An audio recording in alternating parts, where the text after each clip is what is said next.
pertanyaannya melakukan negosiasi yang baik, ya, melakukan negosiasi yang baik bila posisi kita bukan sebagai pengambil keputusan, namun diminta untuk menemui karyawan yang bermasalah. Triknya bagaimana ya? Baik, ini saya jawab secara sederhana. Yang pertama, pastikan pada saat kita diminta menemui karyawan bermasalah, kita harus mendapatkan kuasa yang cukup. Ya. Tanya dulu sama yang meminta. Ya. Hei, peminta. Dan wahai peminta. Saya disuruh menemui karyawan yang bermasalah ini. Apa tujuannya?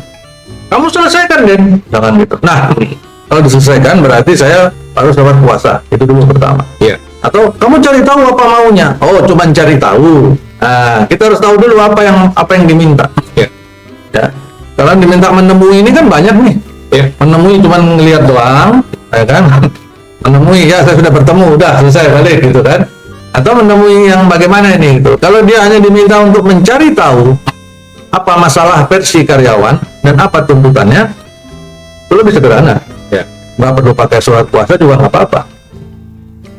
Datengin aja, tanya apa ini, tapi kita jangan memberi jawaban.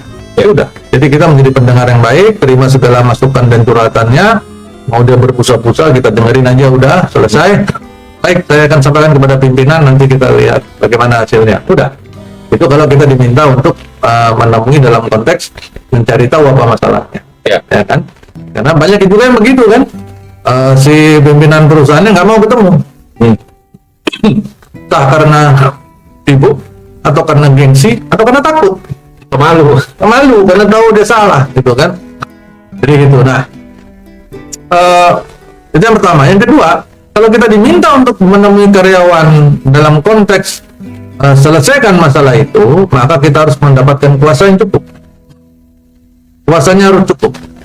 Kalau kita berada dalam posisi atau jabatan sebagai HR dan memang kita salah satu tanggung jawab atau job description kita adalah menyelesaikan masalah ketenagakerjaan, misalkan kita adalah pimpinan HR di situ, atau kita adalah IR-nya di sana, maka dengan jabatan kita itu masih cukup pantas untuk kita bertemu. Tapi misalkan kita ini HR bagian training atau bagian rekrutmen, ada karyawan di PHK ngamuk ke perusahaan minta pesangon, yang disuruh ngadepin orang rekrutmen.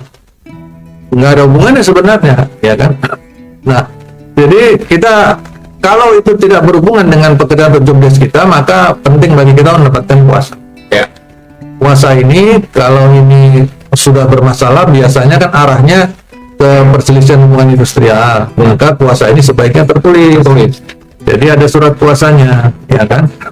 Ada surat kuasanya. Baru setelah itu ada surat kuasanya, kita harus pastikan bahwa pemberi kuasa adalah orang yang memang punya kewenangan untuk memberikan kuasa. Ya.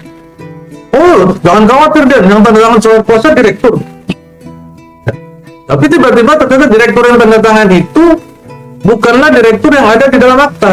Direktur yang tanda tangan di surat kuasa itu ternyata direktur yang baru dipromosi dari manajer menjadi direktur. Ya. Berarti kan karyawan dia.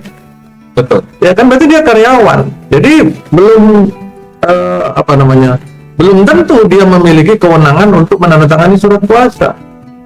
Karena sebenarnya surat kuasa mewakili perusahaan untuk bertemu dengan karyawan menyelesaikan masalah ketenagakerjaan. Itu kan bertindak untuk dan atas nama perusahaan, bukan untuk dan atas nama pribadi.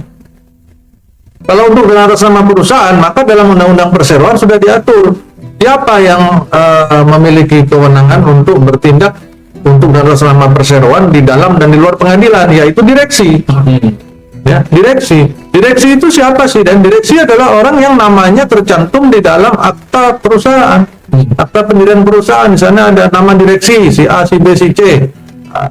Panjang namanya ada di sana, maka kemungkinan besar dia memiliki kewenangan untuk memberikan kuasa. Tapi meskipun misalkan si A itu adalah direktur, jabatannya direktur, tetapi dia itu tidak pernah namanya masuk dalam akta, maka dia sebenarnya tidak punya kewenangan.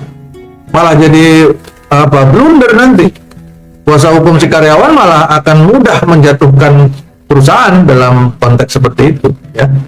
Karena biasanya nanti dia akan cek apakah benar nih kalau si Denny misalkan yang tanda tangan surat kuasa, terus dicek apakah Denny ini nama Denny memang muncul dalam akta pendirian perusahaan apa enggak.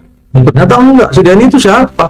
Oh, si Denny itu saudaranya bos. Ya, ngapain sih saudaranya bos tanda tangan? Gitu kan? Oh, si Denny kakaknya owner. Apa urusannya gitu kan? Yang suka minjemin duit misalkan gitu. Tambah rusak lagi urusannya. Ya. Itu jadi nggak benar itu, nggak benar ya. Jadi pastikan yang memberi kuasa adalah orang punya kewenangan hukum yang benar. Ya, baru kita masuk ke dalam tahapan menyelesaikan masalah. Ya, jadi cari tahu dulu masalahnya apa secara sederhana. Ini yang bisa dijadiin pegangan. Triknya pertama, paham dulu masalahnya. Jangan buru-buru berdebat dan berantem kalau kita belum tahu masalahnya. Betul. Tanya dulu versi dia apa masalahnya. Setelah itu kalau kita sudah tahu apa masalahnya versi kita, baru kita cocokkan.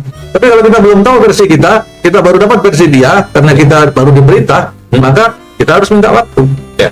Ya, udah, tunggu dulu, saya mau cek dulu, bener gak begini kasusnya. Baru nanti ketemu lagi, memverifikasi, mencari dulu kesamaan, mencari dulu poin-poin yang disepakati bersama bahwa ini adalah fakta-fakta hukum. Baru setelah itu dicarilah titik temunya. Apabila bisa dicapai kesepakatan bagus, kalau nggak bisa dicapai kesepakatan, berikan kesempatan kepada si pihak karyawan untuk menjalankan hak keberatannya, mengajukan perselisihan penyelesaian perselisihan hubungan industrial. Ya, itu yang harus dilakukan. Kurang lebih begitu ya, Bapak Ibu yang bertanya. Demikian.